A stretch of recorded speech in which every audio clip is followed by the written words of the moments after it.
सभी साथियों को जय श्री राम, वंदे मातरम। आइए सुनते हैं भक्त और भगवान की बड़ी ही सुंदर कथा। एक समय की बात है, एक परम संत थे। उनका पूरा जीवन भगवान के नाम जप और सिमरन में ही बीत गया। उनकी भक्ति की सबसे बड़ी विशेषता यह थी कि उन्होंने आज तक भगवान से कभी कुछ नहीं मांगा, न धन, न यश, न मोक्ष। केवल निस्वार्थ भाव से वे निरंतर राधे राधे और हरि नाम का जाप करते रहते थे। एक दिन उन भक्त के मन में वृंदावन जाकर श्री बांके बिहारी जी के दर्शन करने की इच्छा जागी। वे बड़े उत्साह के साथ मंदिर पहुँचे। मंदिर में भक्तों की भारी भीड़ थी, जयकारे गूंज रहे थे। तभी पर्दा खुला और सभी भक्तजन भाव विभोर हो गए। लेकिन यह क्या हुआ?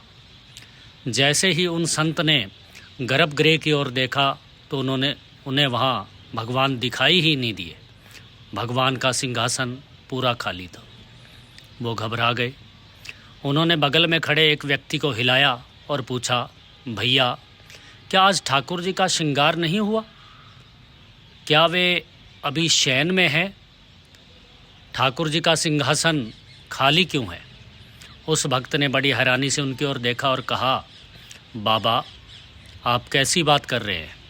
सामने साक्षात बांके बिहारी जी अपनी टेढ़ी चितवन के साथ खड़े हैं। क्या आपको दिखाई नहीं दे रहे? आप अंधे हो क्या? संत जी ने फिर दूसरे, तीसरे, चौथे व्यक्ति से पूछा। सबका यही उत्तर था कि भगवान तो सामने है। आत्मग्लानि और निराशा का भाव अब भक्त के हृदय में बैठ गया।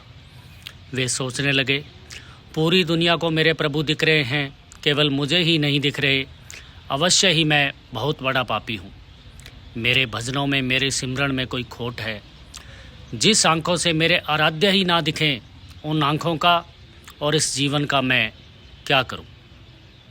उनकी आत्मग्लानि इतनी बढ़ गई कि उन्होंने जीवन त्यागने का निर्णय ले लिया। आंखों में आंसू लिए वो भक्त उल्टे पांव यमुना जी की ओर चल पड़े ताकि वे जल समाधि ले सके। इधर अंतर्यामी प्रभु, जो अपने भक्त की हर सांस की खबर रखते हैं, वे सब देख रहे थे। भगवान तुरंत एक साधारण ब्राह्मण का वेश धारण करके मंदिर के बाहर बैठे एक कोढ़ी के पास पहुँचे। उस कोढ़ी की दशा बड़ी ही दयनीय थी।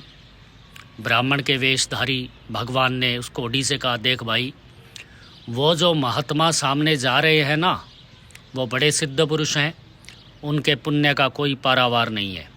यदि वे तुझे आशीर्वाद दे दे तो तेरा कोढ़ अभी इसी क्षण ठीक हो सकता है। जा, उन्हें रोक ले। जीवन की आस और रोग मुक्ति के लिए वो कोढ़ी पूरी ताकत से दौड़ पड़ा। यमुना जी के तट पर पहुंचकर उसने उन संत जी का रास्ता रोक लिया और उनके चरणों में गिर पड़ा। कोढ़ी गिड़गिड़ाने लगा, महाराज, मुझ पर दया करें, मुझे आशीर्वाद दीजिए ताकि मेरा शरीर, मेरा यह कोढ़ ठीक हो जाए। संत, जो भी खुद आत्महत्या करने जा रहे थे, बड़े ही रुआंसे होकर बोले, भैया, मुझे छोड़ दे। मैं तो खुद ही बड़ा अभागा हूँ। मैं इतना बड़ा पापी हूँ कि मुझे आज मंदिर में भगवान के दर्शन तक नहीं हुए। मेरा आशीर्वाद तुझे कैसे फलीभूत हो सकता है? परंतु कोढ़ी ने पैर नहीं छोड़े। वो रोता रहा कि ब्राह्मण देवता ने कहा है, आप ही मुझे ठीक कर सकते हैं। काफ़ी देर ऐसा चलता रहा। हार कर अपना पीछा छुड़ाने के लिए उन भक्त ने बड़े अनमन भाव से कह दिया, जा भाई, भगवान तेरी इच्छा पूरी करे, श्री हरि तेरा कल्याण करे।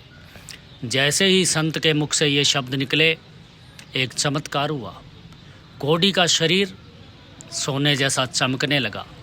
उसका रोग क्षण भर में लुप्त हो गया। संत यह देखकर बड़े हैरान हुए, स्तब्ध रह गए। यह कैसे हुआ? मैं तो पापी हूँ। फिर मेरी वाणी में इतना बल कैसे?